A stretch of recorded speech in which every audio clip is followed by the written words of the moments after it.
Personajes femeninos, la verdad que hay de todo tipo. En la actualidad hemos visto cuánto daño le ha hecho a la figura femenina la representación de una mujer delicada, en apuros, que necesita de la ayuda de un hombre noble. Sabemos que de alguna forma social nos explica los problemas que se fueron desarrollando a través de los años por aceptar ese perfil como el que corresponde al de una mujer. Hoy en día, a la gran mayoría les es más grato ver en las historias a personajes femeninos con fuerza, independencia y una mujer que se atreve a ser ella misma, o que, más allá de su delicadeza, está dispuesta a pelear por lo que cree, que busca aventuras y un largo etcétera. Y eso es genial, pero no es la clase de personaje femenino de la que vengo a abordar en esta serie. Siempre me llamó la atención personajes femeninos en el momento del quiebre, en el momento en que rompe con lo esperado, no por sobresalir maravillosamente bien, sino solo por salir. Son personajes más complejos, más intensos, menos habituales, un intermedio que sería difícil de discernir a simples palabras. Son personajes que casi ni se hablan mucho por el inusual psicológico de estas. Estas obras, obviamente, en mi opinión personal, todo escritor tendría que tener la oportunidad de leerlos. Muchas veces uno cuando escribe no quiere caer en clichés y ejemplos como estos son fundamentales para analizar. Si algo me pasó al leerlos es darme cuenta que el personaje era tan interesante que se podía juzgar que la trama no sería la misma, no tendría el mismo sabor o color. Esa es la pieza fundamental de ese personaje femenino. Lo que me hace preguntar es ¿qué es lo que tienen para destacar tanto? Estos personajes que les voy a comentar me fascinan porque no son simples bajo ningún concepto. Ninguno es un héroe, ni tampoco una desvalida. Parecieran ser víctimas, pero al final terminan encarnando al peligro. Otro aspecto que quiero resaltar en cada caso fue cómo cada autor de las obras eligió la forma más efectiva para abordarlas. He visto patrones en común que tienen que ver con la bipolaridad o la dualidad, que se contradicen y se revelan entre sí, y un constante sentido de la destrucción y, por qué no, casi involuntariamente aludiendo al fuego, como si fuera la representación de la turbulencia que nace en el interior de ellas. En esta serie les traigo a los personajes femeninos más complejos que he leído.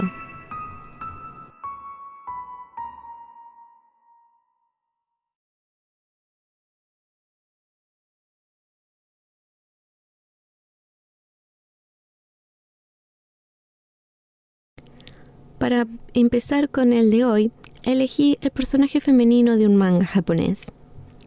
Aunque me veo obligada a hacer un disclaimer, para aquellos que no están familiarizados con el tema manga, Japón y mangakas y etc. Los mangakas suelen hacer sus historias dependiendo de lo que les exijan muchas veces las editoriales. No siempre tienen libre albedrío absoluto para sus creaciones, tienen que prestarse a ciertos criterios, demandas o temáticas que le puede exigir su editor. En Japón, las producciones de manga y anime son un mundo muy distinto a la hora de hablar de arte, creación y publicación. Aún así, he notado que para los mangakas muchas veces estas limitaciones les sirven como reto y logran dentro de aquellos límites explotar la imaginación y de alguna manera filtrar lo que ellos quieren transmitir en la historia a pesar de las restricciones, lo cual los obliga a hacer cosas muy interesantes. Además, deben considerar también la competencia que hay entre los mangakas con los cientos de mangas que salen cada semana, por lo cual los lleva a sobresaltar la atención de su obra explotando el estilo de cada uno, o ya sea si hablamos la explotación de un género, como por ejemplo es el gore, o explotando por el tipo de categoría al que pertenecen, o temática, o el fanservice, etc. Ahora, teniendo en cuenta todo esto, es por eso que el manga tiene ciertas rarezas que lo caracterizan y es por eso que en el mundo del manga entre lectores es un gusto muy particular y que a no todos les apetece. Más allá de eso, siguen siendo historias muchas veces bien construidas que no hay que despreciar. Yuzo Oshimi es un mangaka que suele tener un estilo en sus obras que siempre llevan a la incomodidad, a las situaciones extrañas, absurdas, completamente exageradas hasta el punto de la vergüenza ajena, pero también llevado a los personajes a situaciones inquietantes y emocionalmente violentas. Dentro de sus obras, la que destacó fue Aku no Hana, salida el 9 de septiembre del 2009, contando con 11 volúmenes recopilatorios. En este manga se encuentra el personaje femenino que quiero abordar. Sawa Nakamura. ¿Es el personaje principal? No, y sí. Todo el que leyó este manga sabe que la historia se mueve casi gracias a su presencia, y sin ella no habría Aku no Hana. En esta historia se nos presenta a Katsuga, un estudiante con una vida muy normal y cansado de estar en un pueblo muy aburrido. Él cree ser diferente y pretende estar en otra sintonía por sus gustos en la literatura y por estar además enamorado de la chica ideal de la clase, considerándola su musa. La historia en este aspecto va a ser bastante tramposa, porque nos presenta un típico personaje de manga o anime con los típicos deseos de un preadolescente. Mientras Nakamura en un principio no resalta para nada, ni siquiera para Takao o Katsuga. Oshimi nos hace creer que el centro de la historia va a girar en torno a Katsuga y su amada Saeki y sus deseos románticos para conquistarla. Esto parece muy plano y simplista, pero acá va la ironía. La persona que le da vuelta a la vida monótona de Katsuga, la que va a amar condicionalmente y lo va a llevar al extremo de la adrenalina existencial, no es la musa que siempre adoró, sino a la que siempre ignoró. Es una historia de amor. Sí y no. En realidad es una historia terrible de ansiedad, mentiras, manipulaciones y dependencia emocional en el primer amor.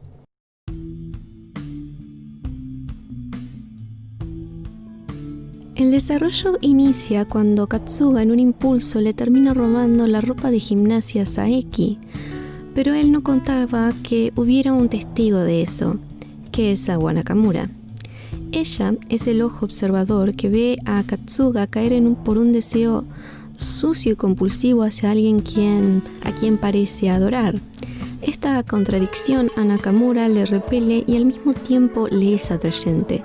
Ella ve en él a alguien menos hipócrita, más bestia y por lo tanto más verdadero, por lo cual encuentra una excusa para chantajearlo y amenazarlo con contarle sus fechorías a Saeki y hacerle sentir presionado casi todo el tiempo. Acá es donde despega la acción, donde los enamorados terminan y parecen ser víctimas de los actos extremos y bizarros de Nakamura, y su relación es interrumpida por sus actos viles. Oshimi nos da la primera impresión en torno a este personaje femenino, básicamente como una bully. Luego de varios capítulos opresivos, llega al punto culmine donde Nakamura obliga a Katsuga a admitir lo que verdaderamente es como ser humano. En este punto él termina confesando que es una persona normal y se reafirma al mismo tiempo que él, como a cualquier persona en el pueblo, no es diferente y solo quiere deseos banales y ser feliz. Que ser diferente del resto, como en realidad lo es Nakamura, no es para él, porque es un peso y una soledad sobreacogedora. Inmediatamente en contraposición terminamos viendo junto a él lo que ella realmente es, que aunque nos haya parecido al principio una loca antisocial que le hace bullying, en sus gritos hay una certeza en sus denuncias y un trasfondo más oscuro que es mucho más grande de lo que a simple vista se puede precisar sobre ella. El personaje principal lo encandila y presencia en todo su esplendor a la flor del mal. No olvidemos que es lo que Charles Baudelaire transmite en su poemario Las flores del mal. La denuncia lo que supuestamente es correcto y civilizado, porque si eso es el bien, ¿por qué el humano cae en la penuria, la corrupción, el silencio y la miseria? Entonces, estar del otro lado de eso, lo que está mal, es lo que aleja al ser humano de la falsedad del bien y se aleja de aquello que lleva al humano a la explotación perniciosa y a la esclavitud, tomando de su parte todo lo que sería desagradable, feo y repudiado para enaltecerlo y glorificarlo. Lo que Katsuga entiende en este punto cúlmine donde es encandilado, donde al final le ruega a Nakamura que no lo deje, es que ella no va a sacarlo de la monotonía del pueblo a través de la felicidad y del entendimiento. Al contrario, lo sacude a través de la vulnerabilidad, la ansiedad y la furia por odiar y cuestionar y transgredir, donde lo deja con una constante preocupación lidiando con la incertidumbre. Esto también me hizo acordar a Fahrenheit 451 de Ray Bradbury, con el personaje de Clarice. Los cuestionamientos de ella conducen al personaje principal a la duda existencial y por lo tanto al sufrimiento. Y se da el dilema en el cual, si bien la incertidumbre no lleva a la felicidad, lo que estaba reinando en el país de Montag era una felicidad camuflada, engañosa que lo iba a llevar a la autodestrucción. También me hizo acordar más sintéticamente a William Blake, cuando dijo en sus Proverbios del infierno: el camino del exceso conduce al palacio de la sabiduría.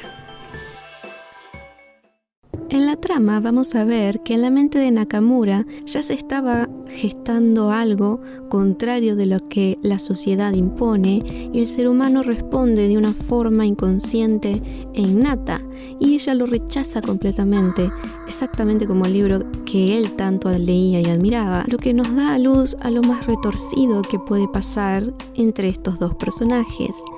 Una dependencia emocional con una mezcla extraña de miedo, dolor, obsesión, culpa y desasosiego.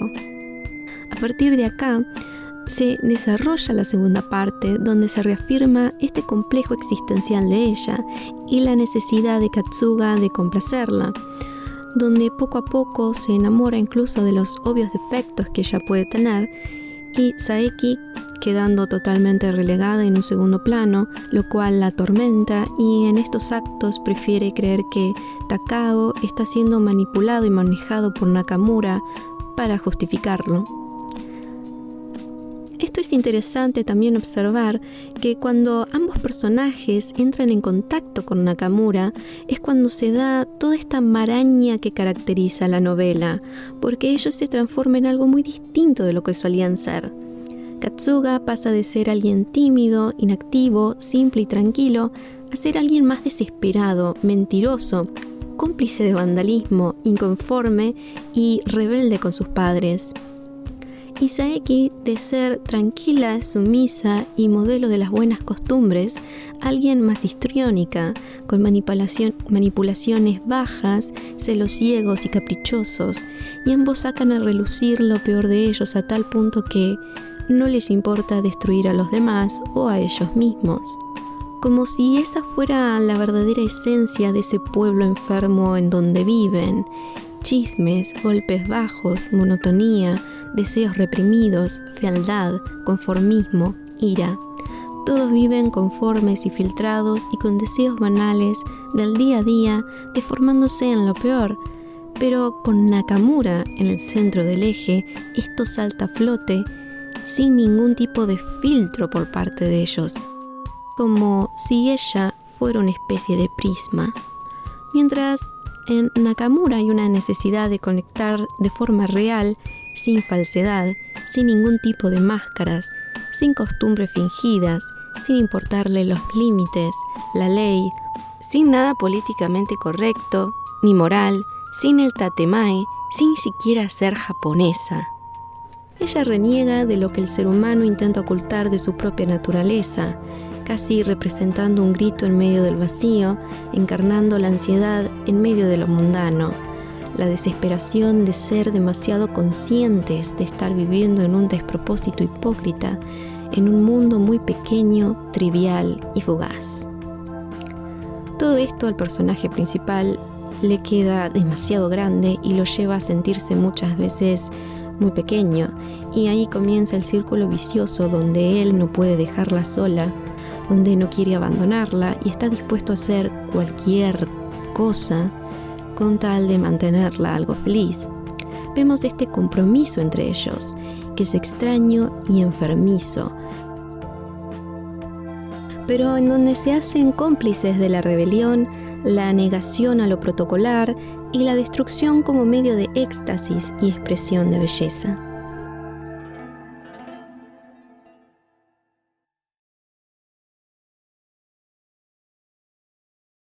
Esto Saeki no lo entiende, no lo acepta y toma a Nakamura como su rival, y se ve a lo largo de la trama una degradación de baja autoestima por la intrusión de ella y sus sentimientos románticos con Takao. Casi se podría decir que Saeki es la representación de todo lo que el pueblo es y todo lo que Nakamura repudia, y todo lo que ella jamás se va a molestar en aparentar. Se presenta como alguien ideal, linda, prolija, sumisa y como toda japonesa, destaca por hacer todo lo correcto que se puede esperar. Mientras en lo más crudo de su ser, la realidad es que está desprovista de cualquier intuición realmente noble que no sea el interés de su propia vanidad. Es manipuladora, egoísta, insaciable e incluso se torna mucho más trastornada con una maldad mucho más peligrosa. Al contrario de Nakamura, hay un trasfondo que nos dice que es arrastrada por algo terrible en esa naturaleza salvaje y agresiva que es completamente impredecible. No se nos cuenta nada de su pasado, pero se nos muestra que tiene una vida contraria a las comodidades de Saeki y sea lo que sea que le haya ocurrido, lo está padeciendo hace bastante tiempo sola. Esto es clave, sobre todo porque el autor no nos explica por qué Nakamura es como es. No como nos los hace entender de a poco con Saeki, sino que nos muestra su origen sin explicaciones y nos muestra lo más importante de su identidad, la habitación. La habitación de cualquier adolescente es un reflejo bastante acertado para mostrarnos eso, y lo que vemos en el de ella es nada.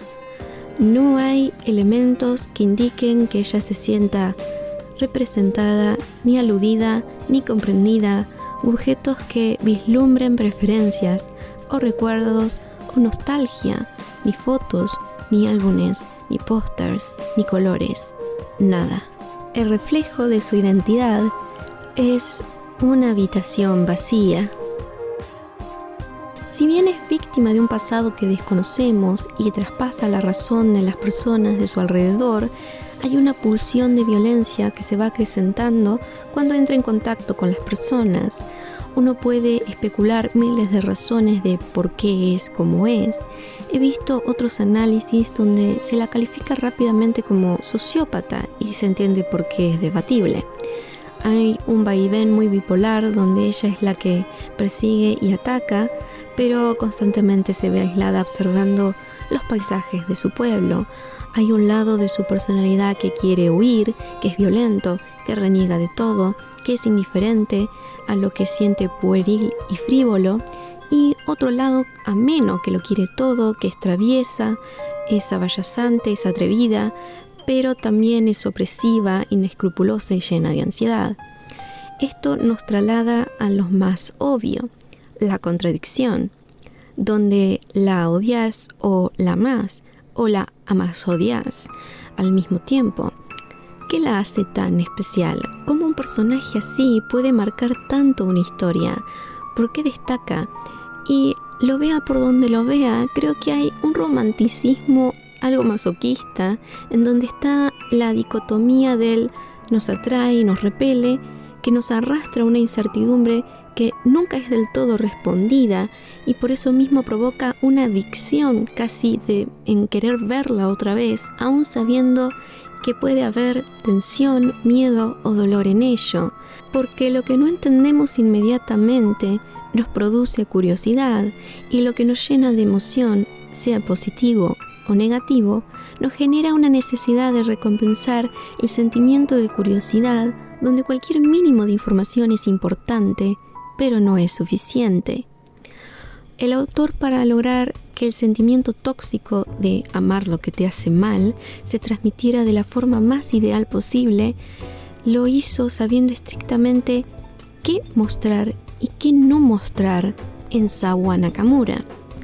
Cuando dicen que es mejor mostrar y no decir, es un recurso muy efectivo para los escritores, y realmente lo es, y no solo se sujeta a mostrar el hacha o el cuchillo en una escena anterior, sino que se emplea a casi todo elemento que puede existir en una historia, y esto también aplica a un personaje.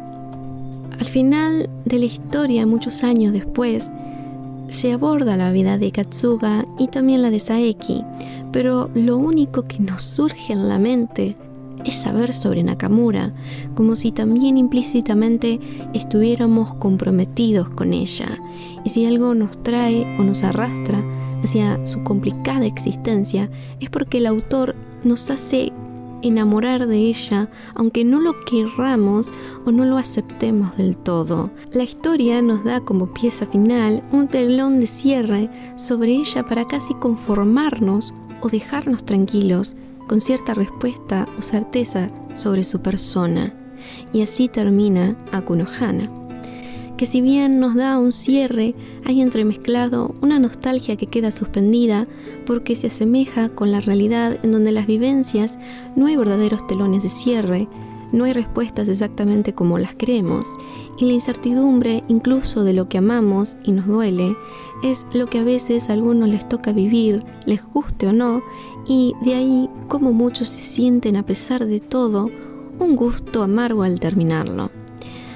Muchos pueden ver en Sawa Nakamura como la representación del nihilismo de Katsuga, que es también una perspectiva muy interesante de abordar. Y por eso mismo no hay una respuesta absolutamente concreta. Y hay en el final un dilema con su persona que casi es incomprensible y terrorífico. Si en esta perspectiva Katsuga representa la búsqueda de la sensatez a pesar del miedo común entre la cobardía y la esperanza, Nakamura es la puerta a un infierno que a nadie le gustaría estar. En fin, sin dudas es verdaderamente intensa, y si alguno sospechó que si Nakamura es solo un personaje o si realmente existió, sus sospechas son acertadas. Oshimi declaró en entrevistas que se basó en una compañera de clase de su pasado. Aunque no dio más detalles, o al menos no me encontré con más nada, la historia debe estar plagada tanto de ciertas verdades como de ficciones. Después de todo, el autor está explotando cierto tipo de terror psicológico a través de los personajes y sus historias, y casi basándose todo el tiempo en el espíritu del pueblo que él mismo creció. Lo curioso es que en otros mangas del mismo autor reaparecen tanto Saeki como Nakamura, pero con otros nombres, otras edades, un poco cambiadas y en situaciones u otros tipos de historias, pero la esencia se mantiene, donde Saeki suele ser como la atracción de belleza para luego desviarse hacia algo más torcido o cruel, y Nakamura es presentada siempre como un personaje femenino con una intrusión brusca que no se quiere, y presentándose usualmente como una chica de pelo corto, traviesa y de carácter fuerte, y que suele dar una oleada de ilusión y dolor romántico al personaje principal.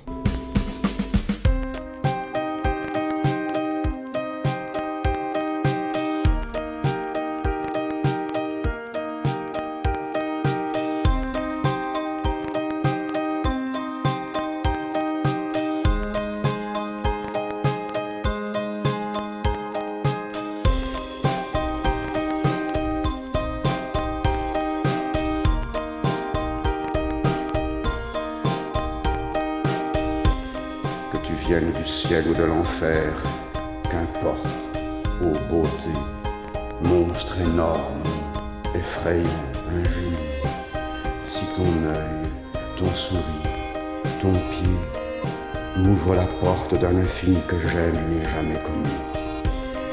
De Satan ou de Dieu, qu'importe, ange ou sirène, qu'importe, si tu rends fée aux yeux de velours, rythme, parfum, lueur, ô mon unique reine, l'univers moins hideux et les instants moins